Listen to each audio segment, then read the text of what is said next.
Aquí estamos con Lucía Isikoff para hablar del día después, del debate para el debate, del día después o de horas después de la promulgación de una ley que es fundamental. Ayer decíamos, mientras se generaban todo tipo de chicanas y cruces, había una ley que debía tratarse para un rubro muy golpeado, una ley necesaria, de la cual estaremos dando detalles en minutos nada más. Una ley para el turismo, para la reactivación o la recuperación de las actividades turísticas. Pero aquí Lucía nos va a contar qué es lo que sucedió horas después y qué es lo que ha sucedido, qué es lo que puede suceder con la sesión que quiso impugnar la oposición. Bien, Ariel, bueno, por supuesto que creo que el dato político el día después es el clima caldeado que va a complicar muchísimo de ahora en más el trabajo en el Congreso, el trabajo sobre todo en diputados.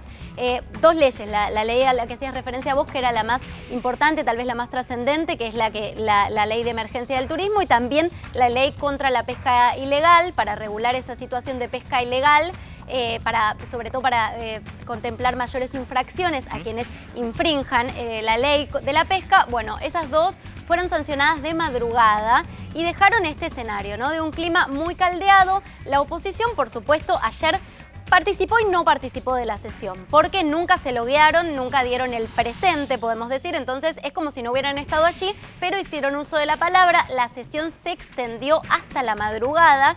¿Y qué pasa hoy? Por supuesto, ellos habían dicho que iban a impugnar esta sesión.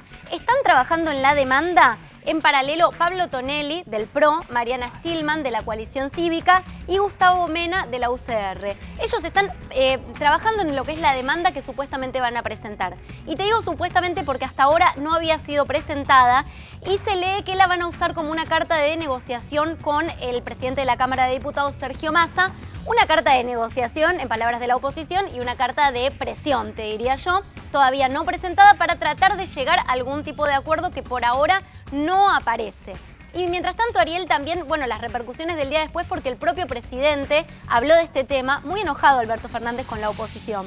Sí, hasta incluso ya lo dice nuestro Zócalo, quien ha vivido unas horas muy convulsionadas fue Sergio Massa, presidente de la Cámara de Diputados, denunciando todo tipo de amenazas, llamados, mensajes, radicando la denuncia de manera formal.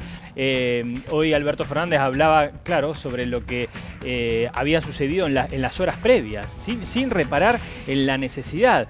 Cómo los legisladores a veces se separan de las necesidades de la gente, ¿verdad? Sí, y decía, bueno, ¿cómo puede ser que una ley a la que vos hacías referencia, tan importante, de un sector que la está pasando, tal vez el sector que peor la está pasando en la pandemia, que es el turismo y todo lo que tiene que ver con la actividad cultural muy golpeada, cómo puede ser que, habiendo consenso, porque es un proyecto que la oposición realmente estaba de acuerdo y ya lo habían manifestado, así todo no hayan querido participar de esa sesión?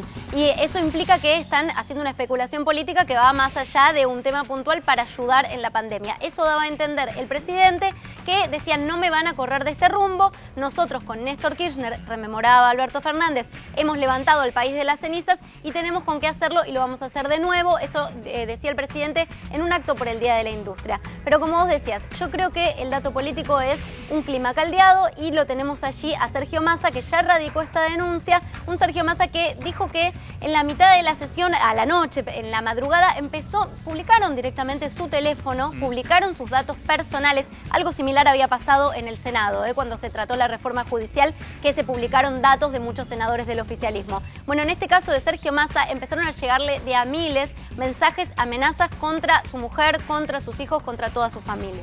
Gracias, Lucía. Seguiremos en un rato nada más.